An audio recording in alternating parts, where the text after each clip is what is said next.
there's no real shortage of people making good quality mountain product. With Galliano, one of the things he wanted to focus on was more of this life in the mountains versus like highly technical. So they make technical mountaineering product on par with a Sportiva or a Scarpa or some of the other great brands in that space.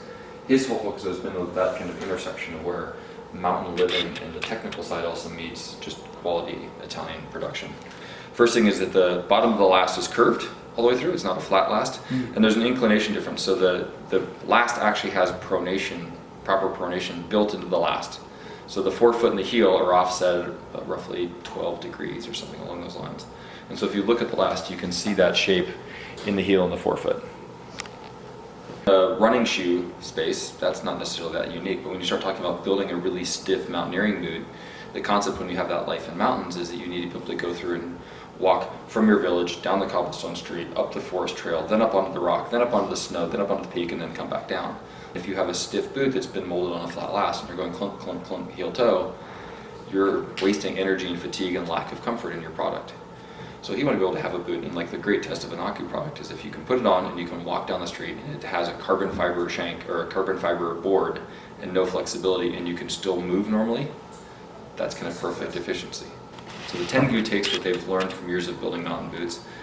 One of the main emphasis is a lighter weight. So instead of rubber rands, it uses a material called Libasmart, which is about half the weight of a rubber rand. On the bottom of the shoe, they've partnered with Vibram so the outsole, well, definitely a 4 or 5 millimeter lugged outsole, is scooped out with rubber in between, so that drops 50 grams of weight from the boot itself. It has a carbon shank, and then the orange that you see is a dual density polyurethane. So you have a dark gray and the orange. The orange is what they call an exoskeleton, so it's a higher density polyurethane to provide some structure with a softer polyurethane in the middle. And then it has a carbon lasting board. Aku's been doing product for a long time. When Gore first came out, they were one of 2 brands that worked with Gore to help develop the Gore bootie. So they've actually, since their creation, like they've literally been making Gore shoes since as long as Gore shoes have been available. Does every single component of the shoe match and encourage that natural stride? And if you're doing that in a stiff boot all the way down into a lifestyle shoe, what does that look like? So it's that whole holistic thought process. Up and cradle the instep.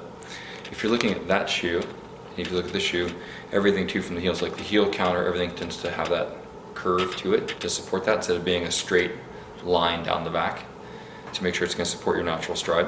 The asymmetric lacing going up over the forefoot, which also matches that. And it's, like making sure that every consideration up to where the padded collar goes over your malleolus is also going to help encourage that natural stride.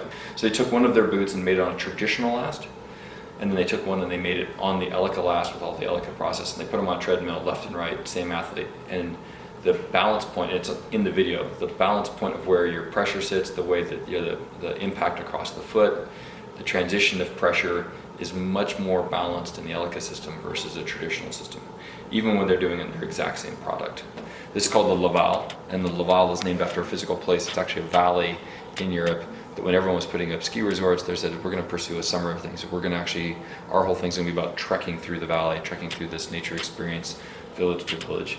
The European thing, very civilized, like you go get a cup of coffee, and like, espresso, let's walk over here and have some spätzle, let's walk over here and find our cured ham. So it uses that same polyurethane midsole that we've done with the Montera that's built on that Elica last. It uses the Michelin outsole, waterproof leather uppers, but then it uses some of that trim detail that you saw from the Altera, like bringing it all back. So really just a clean, beautiful shoe that you can go out and wear every single day.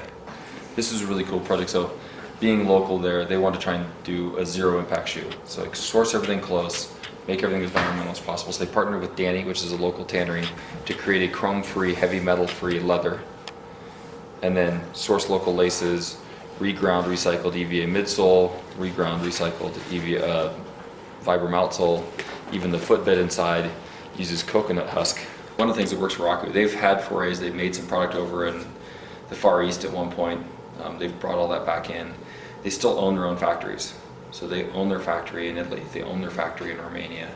If you want to work on product there and you have an idea, the designer sketches it, walks downstairs, opens the door and hands it outside to the pattern makers and says, is this going to work? What does this look like?